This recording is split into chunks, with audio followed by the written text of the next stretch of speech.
Greetings fellow air travellers. This video is for everyone who has ever bought an airline ticket. I'm going to make this video as short as possible, but the large amount of information included will inevitably dictate the length, so please bear with me. Hopefully at the end of this video I will have convinced you that there is a deception going on right in front of your eyes. This affects every person that has ever travelled on a modern day airliner. If you're not convinced, then I hope that this information will have planted a little seed of thought that you can use later on when something else related comes to light. We have been told that the fuel for a flight consists of about 50% of the ticket price. We have accepted this information for many, many years. What if that information was wrong? What if the manufacturers knew this and chose to keep it quiet? We've all experienced walking up the airplane steps, stopping in the queue and looking around. We look at the wings, we look at the engines, and marvel at the size of these amazingly powerful pieces of modern technology. Sometimes we also see the fuel being pumped into the wings. We think nothing of it. But what happens if we put our common sense hat on and take another look? The Airbus A380 is a truly amazing feat of engineering. In a purely bums-on-seats configuration, this aircraft can take almost 900 passengers. A typical coach takes about 50 passengers, so the A380 can take approximately 18 coachloads of people. That's a lot of people. According to their own specifications, the A380 can take 323,525 litres of jet fuel in the wing tanks. That works out at roughly 260 metric tons, or 130 tons of fuel in each wing. I'll let that sink in for a minute because that is very, very heavy. That is the same as 16 red London double-decker buses on each wing. Or to put it another way, a herd of 22 fully grown elephants on each wing. How does that sound to you? Pretty incredible, right? But you can look this information up in the specifications and check it for yourself. Most of us have seen a plane refueling. They connect one or two hoses underneath the wing, connect that to a pump on board a refueling truck, which then pumps the fuel from underground tanks. This takes about 45 minutes for a full load. We never see the amount being pumped because the tanks are not visible. Let's make them visible and see how that looks. It would take 16 of these 20,000 litre trucks to fill the A380. Where does all this fuel go? In the wings, you say? Okay, let's take a look at the wings, and you tell me where you think it all goes. This is the A380 wing. Pretty huge. Let's put a fuel truck next to it. And another. And another. And another. And 4 more. Just for this wing. Another 8 go into the other wing. Can you see what I'm saying? Now let's take a look at the wings on these aircraft. This is the new Dreamliner taking off in a spectacular fashion. Observe the thickness of the wings. How many fuel trucks would fit in those wings? Okay, let's take a look at the fill rate. To fully fill the A380 takes approximately 45 minutes. To fill an Olympic-sized swimming pool takes about 4 days. I think people are going to be really excited. That is 2.5 million litres of water. The capacity of the A380 is about 8% of the volume. 8% of 96 hours is 7.6 hours. That's a lot longer than 45 minutes. So maybe the filling equipment is much faster for a plane. Let's take a look. This is filling a swimming pool. And this is filling an aircraft. To fill the tanks of an A380 in 45 minutes, you would have to have a pump and a hose that could pump 7,189 litres of fuel per minute. Let's look at something. that pumps at about half that speed. Now the plane, now the fire hose. Don't you think that filling that wing with that sort of pressure would just rip a hole right through the top? It's only made of aluminium. So far, we have no room for all of that fuel, an incredible weight of fuel, and a filling procedure that makes no sense whatsoever. Time to take a look at moving around with large bodies of liquid. The size of a large car's petrol tank is about 70 litres. Don't you sometimes wish that your petrol tank was bigger so you wouldn't have to fill up so often?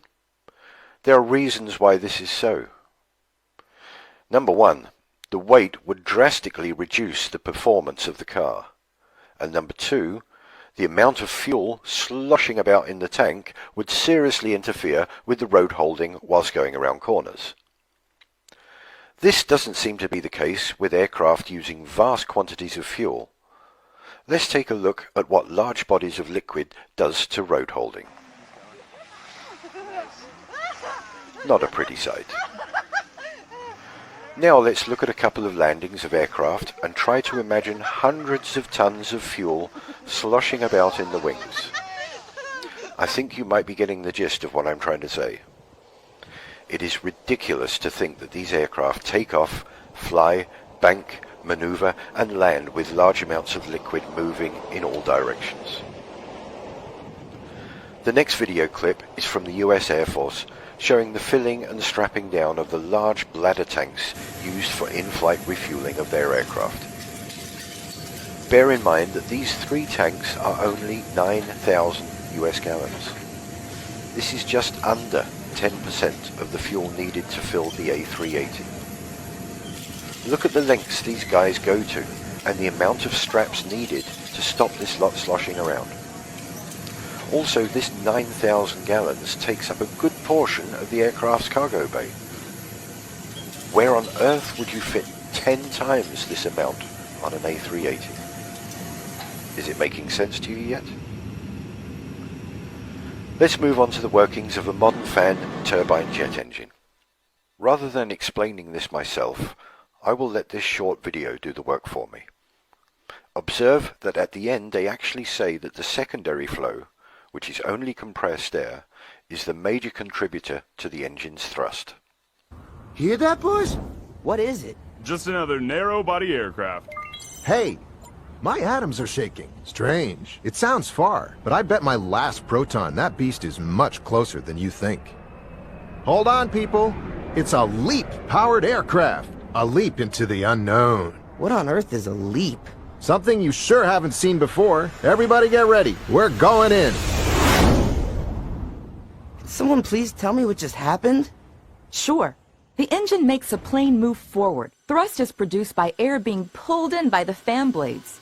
Then this air is ejected at greater speed through the exhaust, creating the required pushing force. This is a principle of Newton's law. For every action, there is an equal and opposite reaction.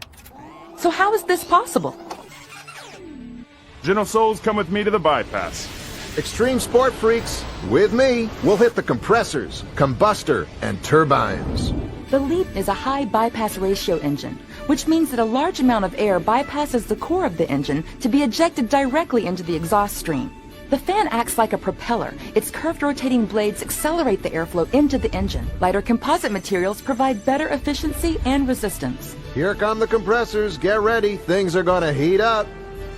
Feel that? It's the low-pressure compressor squeezing us. Now, the high-pressure compressors. You're gonna feel the difference. Ultra-efficient compressors deliver optimum air pressure and temperature conditions for combustion. It's rising up now. Let's get toasted! Gentlemen, meet your kerosene counterparts. These guys are gonna light up your day. Already? We usually mingle inside. Not anymore. I thought there'd be more of you. Normally, yes, but in this engine, fewer of us are needed.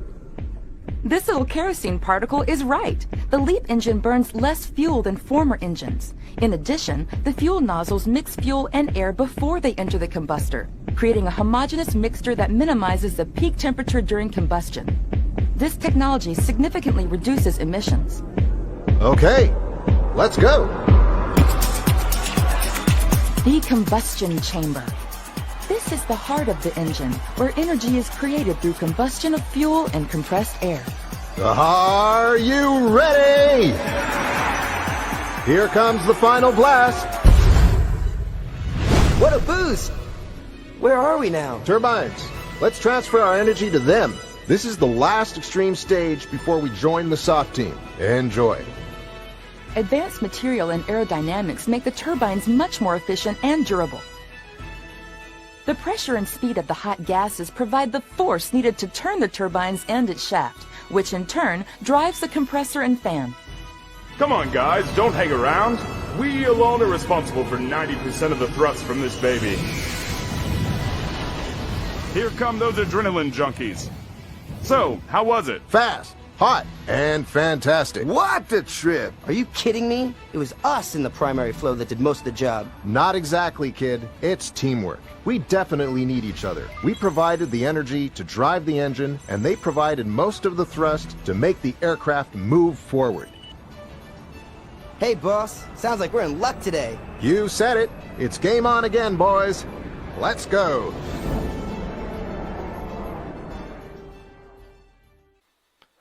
Now let's watch how compressed air, ejected at force into ordinary air reacts.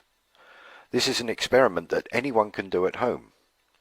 You compress air inside a plastic bottle, pop open the top, and see the result: water vapor. This is what is happening when the jet engines are in cruise mode. They are running purely on compressed air, and the contrails are water vapor being ejected out from the engines. While small amounts of fuel are needed to get the jet engine up to speed, when in cruise mode, the engines use very little to no fuel whatsoever. We are being charged huge amounts for fuel that doesn't exist. It's not needed to fly these amazing machines. All that's needed is the most abundant thing that we've been given: air. I will end this video here with a clip of the A380 at an airshow doing a slow pass. It looks as though it is levitating at one point, but that is the subject of the next video, which involves our little friends, the bumblebees. Very, very slow speed. It's an awesome sight. And I don't know the word awesome, but it's true in this case. Look at that. It is almost unbelievable. This, of course, is using the flight safety fly-by-wire program that the Airbus things have installed. Overall length 73 meters. Wingspan is a match width of